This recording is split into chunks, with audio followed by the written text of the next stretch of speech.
Pastoral pigeons, Persian dove towers, 3 or 4 stories high, cylindrical and open in the middle like a thick walled chimney, pierced with thousands of dovecotes in serried ranks around avian adobe phalanstery or babel, delicate white wedding cake frosted with guano with a gate to dig out the load of nitrates. The book of the ring of the dove symbolizes the circumcised Muslim penis and the nest of Aphrodite. Squab pie. When the passenger pigeon went extinct, America was suddenly no longer pastoral. Messenger pigeons are pure Luddite Comtech. Fourier praised the pigeon post. It was later perfected during the Paris Commune when hermetic hot air balloons escaped the siege, carrying pigeons which could then fly back into the city with messages tied to their legs in little capsules.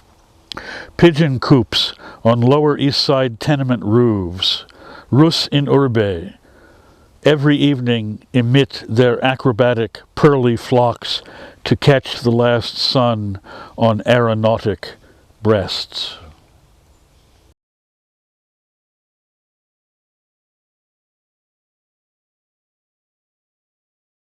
Murphy's eclogue. As in Archimboldo, Winter's fungus lips look vaguely psychoactive.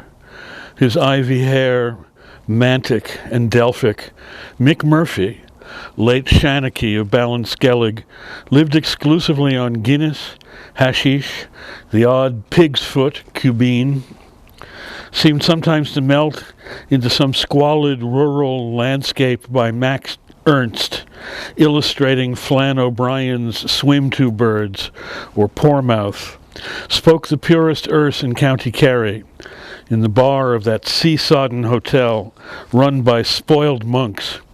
50 years of blocked drains, spilt beer, and bad tobacco. Without his teeth, looked like Winter himself, a dirty punch and a dirty Macintosh. He was never seen out of doors, yet was covered in moss and watercress like Mad Sweeney. Caesar misheard those Celts, he claimed, told him the only thing they feared was that the sky might fall on them. What they actually said was that they feared falling into the sky. A halo of Republican violence hovered over Murphy's stained tweed cap. Once he grew grass for some IRA faction. They were going to call it Kerry Gold, but the rain killed it. Snake in a raincoat, his features blurred into Mandelbrot sets of bad, bad tobacco. Magic that's real but never works, or almost never. And its masters all die poor and sad, alone in a rotten thatched cottage on the Strand with 1,000 empty bottles. We spent our childhood summer vacations there, playing in the sand between Pirates Tower and the Nuns Sanitarium. Murphy becomes a buried Gog-Magog, his body the landscape, his nose and chin the Skelligs, one-eyed, one-legged, one-armed Fomorian giant. Calcified bog mummy, the size of a Gaeltacht. Later we drove to Waterville and ate turbot in cream and parsley, crown rack of spring lamb, new potatoes and butter, with wine rescued from the undersea wreckage of the Spanish Armada. His teeth were Ogham stones, his eyes were snake stones, his veins were secret subterranean tunnels where monks hid from each other, spoiled monks, and sea and sky together there added up to more than the whole world.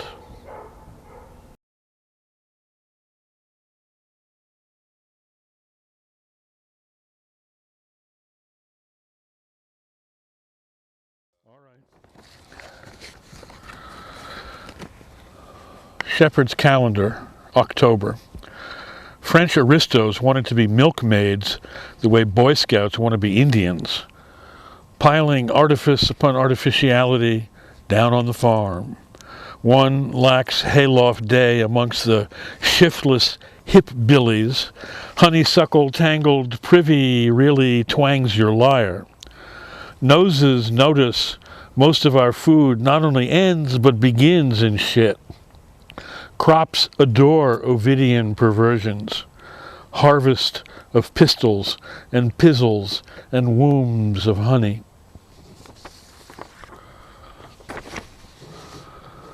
November. Trashy Bacchus gets into intestines like Jesus in the bread. Lonesome farm boys. Theology of things as usual. Full Irish breakfast. Wages are death. December. Suburban eclogue. Meanwhile, Omar and Hafez are making a little extra income selling garden fruit, which is also the body of G-D. And why not? In real life, anti-pastoral forces have already triumphed. Luckily, this is not exactly real life. A greener, meaner Jesus to lead us into endarkenment, out of the dank realm of Herod the machine.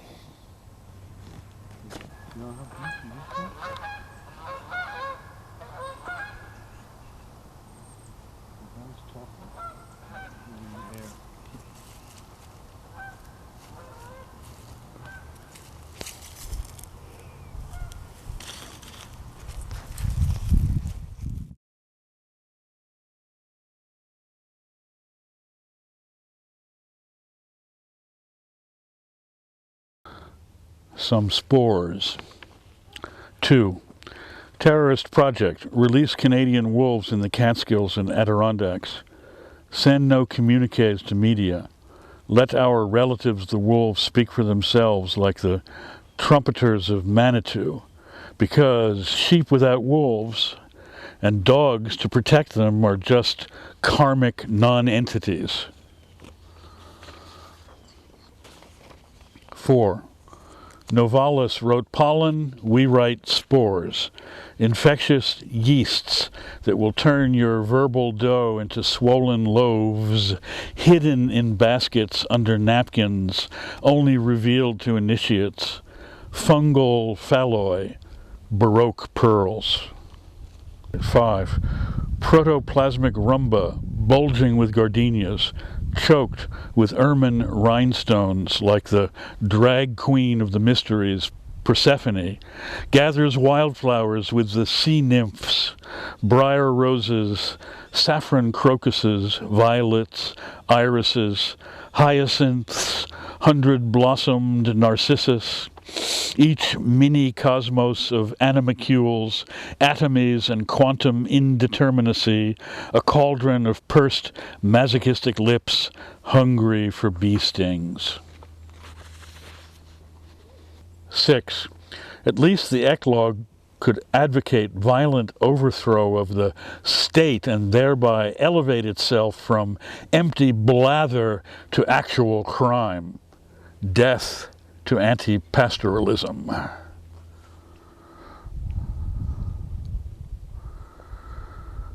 7. Vagueness hides power as clouds conceal accumulations of vajra. Dead moths reveal no potent morphologies. Theory itself is badly haunted.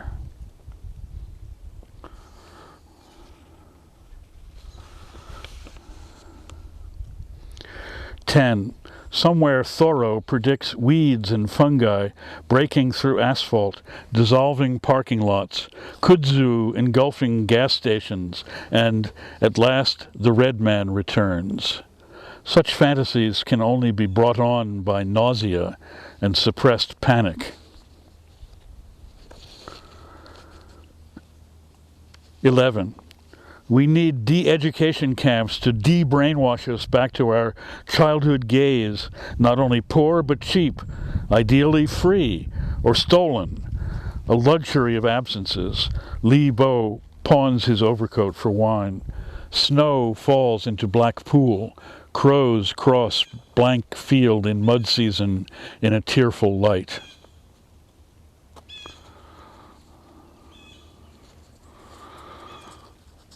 13. Turn over a clod, disturb a god.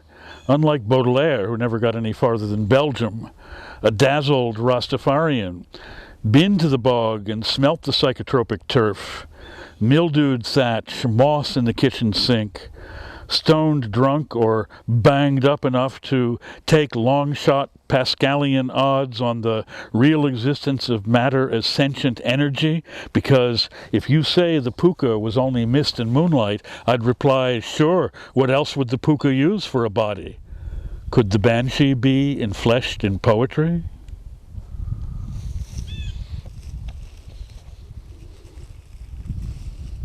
"15. Idyll, a nexus between consciousness and nature, experienced by more than one person, shared and simultaneously and deliberately poeticized, as Novalis would say, a poem that we live in."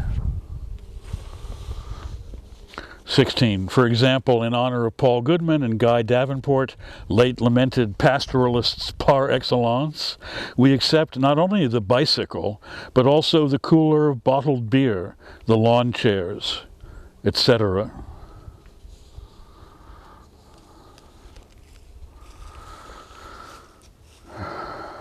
"19. Topophobia, a rain of heavy water, H3O.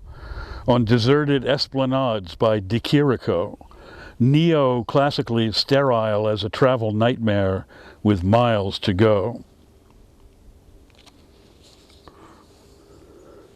21. We look at nature now with the heartbroken clarity of a convicted prisoner being driven off to jail and staring out the Black Mariah's back window at sky and clouds.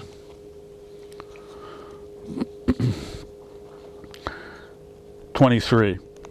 Send some elementals to elementary school to take over impressionable brains like demonic possession by insalubrious comic books, a generation of lycanthropes, weaned on green revanchism and resentment, from Hollow Earth, changelings, comic books about Hiawatha, Johnny Appleseed, and the Unabomber, sneaking out of their houses at night to meet in the woods for unspeakable cults of Bakunanism and militant deschooling. Children of the Corn, Village of the Damned types with ESP and rudimentary shape-shifting powers. It was this book, Spores, that called you, conjured you, and foreran you, O collective Messiah. John the baptized you and sent you these fairy tales with their strange woodcuts that first awakened your latent hatred of the modern world. 22. Our neo-pastoralism is tainted with the valedictory, elegiac, threnodic hymnody of obsessive attempts to make language itself take the place of place. Zion in a strange land, literary Rastafarianism, organs without a body. From this perspective, a picnic in the woods becomes a revolutionary act. 23. Send some elementals to elementary school to take over impressionable brains like demonic possession by insalubrious comic books, a generation of lycanthropes weaned on green revanchism and resentment, from Hollow Earth, changelings, comic books about Hiawatha, Johnny Appleseed, and the Unabomber, sneaking out of their houses at night to meet in the woods for unspeakable cults of Bakunanism and militant deschooling. Children of the Corn, Village of the Damned types with ESP and rudimentary shape-shifting powers. It was this book, Spores, that called you, conjured you, and foreran you, O collective Messiah. John the baptized you and sent you these fairy tales with their strange woodcuts that first awakened your latent hatred of the modern world.